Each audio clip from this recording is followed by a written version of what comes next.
The church that you just saw wasn't erected until 1853. It was actually created by slaves from the Brampton plantation.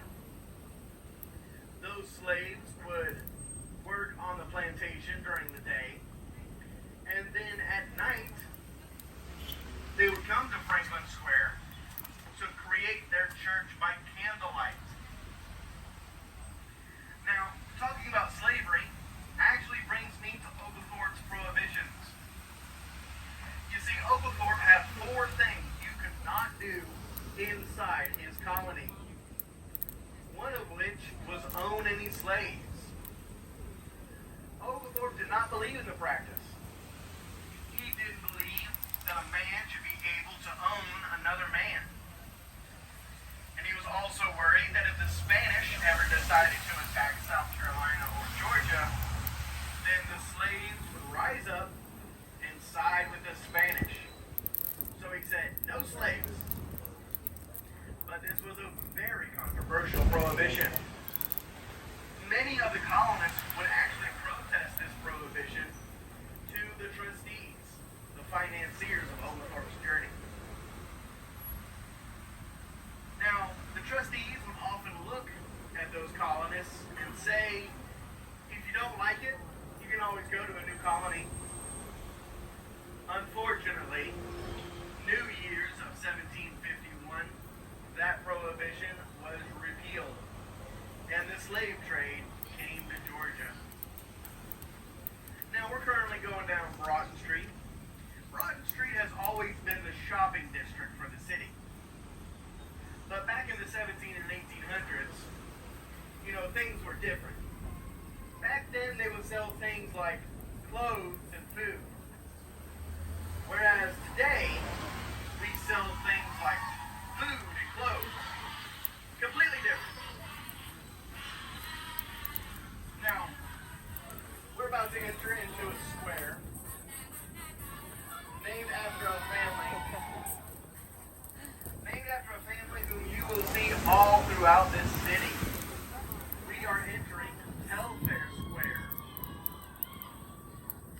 And of course, every good family needs their home. In front of us, you'll see this big yellow mansion. This is the Telfair family home, built by William J. in 1818 for Alexander Telfair. Whenever Alexander passed, he willed the mansion to his sister Mary. When Mary passed, she stipulated there would become an art museum.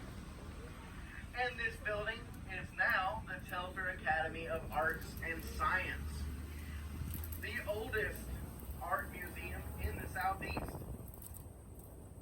Now, still talking about the museum, ahead of us is the Jepson Center. Built in 2006, the Jepson Center is an extension of the Telfair Academy. It was made to house all of the statues, monuments, art pieces, all that fun jazz. All of that was too big to hold inside the original academy. The Jepson Center is 2 stories tall, over 4,000 square feet. And inside, they have a kids' art museum called the Children's Art Museum, or CAM. A really unique and creative name. Anyway, we're now crossing Oglethorpe Avenue. Anybody want to take just a wild guess what we named Oglethorpe Avenue after? Oh my, y'all are so smart. How would y'all figure that? Now, if y'all would look up high in the sky to the left, you'll see a steeple with an arrow on top.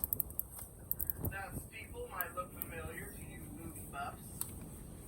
That is the same steeple where the feather came down and landed at Forrest Gump's feet in the movie Forrest Gump, where old Forrest would sit in Chippewa